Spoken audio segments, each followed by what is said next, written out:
Hey guys, it's me, EODGamer here, and in this video, we're going to be talking about the Battle Pass Lightcone. This is the one that is paid, of course, and I want to share with you whether it's still worth it in 2.0 to go for this. I'm not saying whether the Battle Pass is like super good or not. That's a whole different topic altogether. You get a lot of resources, but the fact is, are any of these Lightcones still relevant today?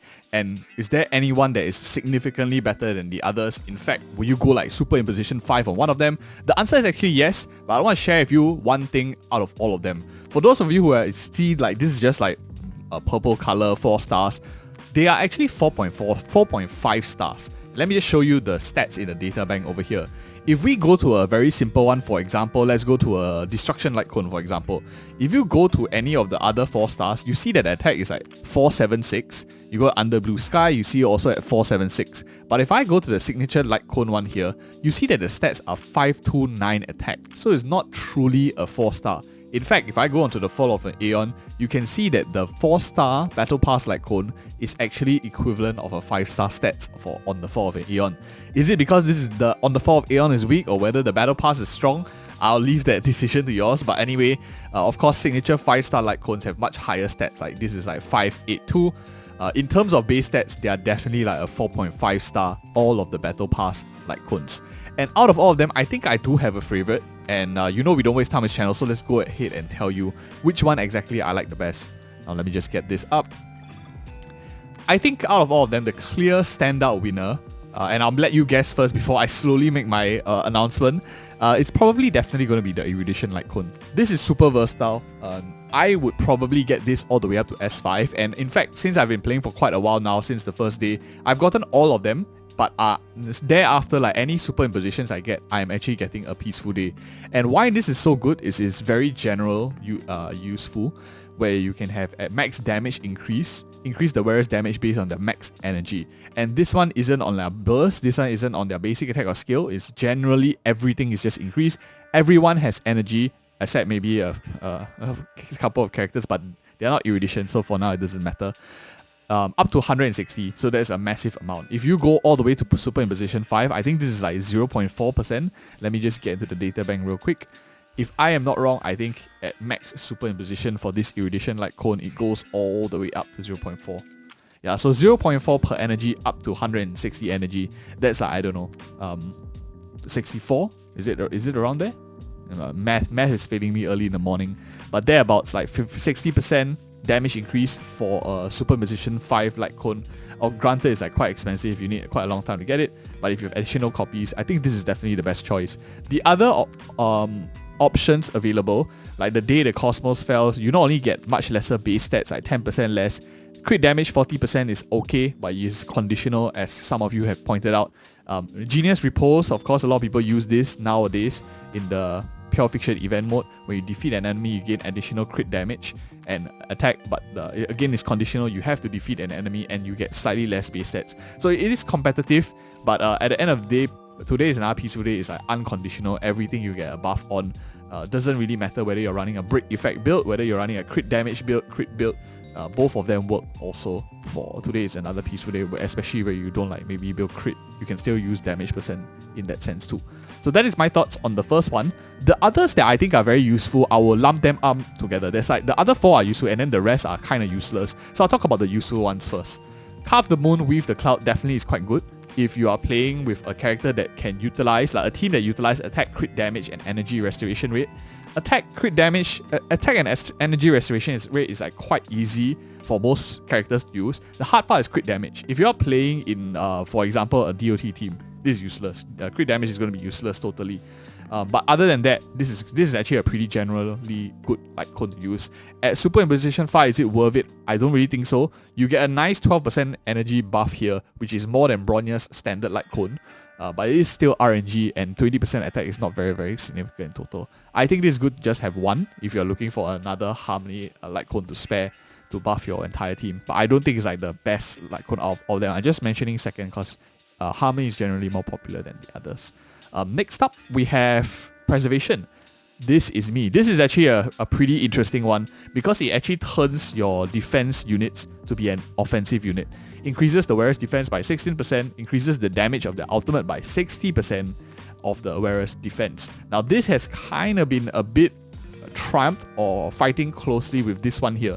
So as you can see, now it's like instead of defense increase, now you get effect rest increase for this free-to-play one, 20%, and for every 100 defense, increases wearer's damage by 1.2% to a maximum increase of 48%.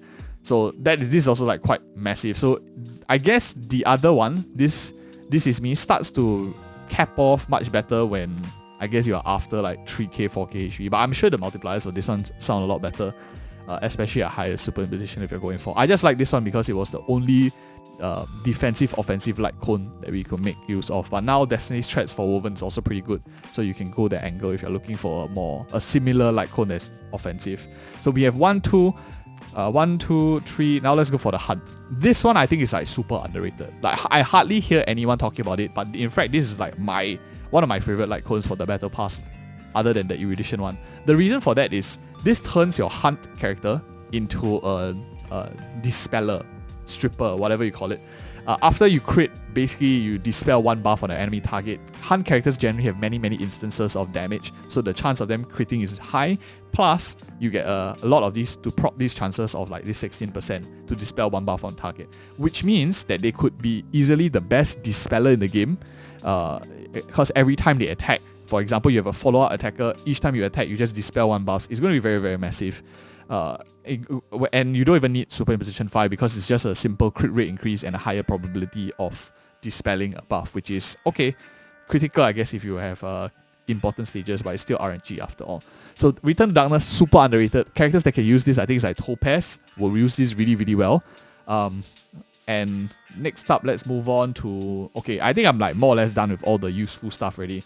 The one that is like the least useful but still okay at some times is probably this one here, We Will Meet Again.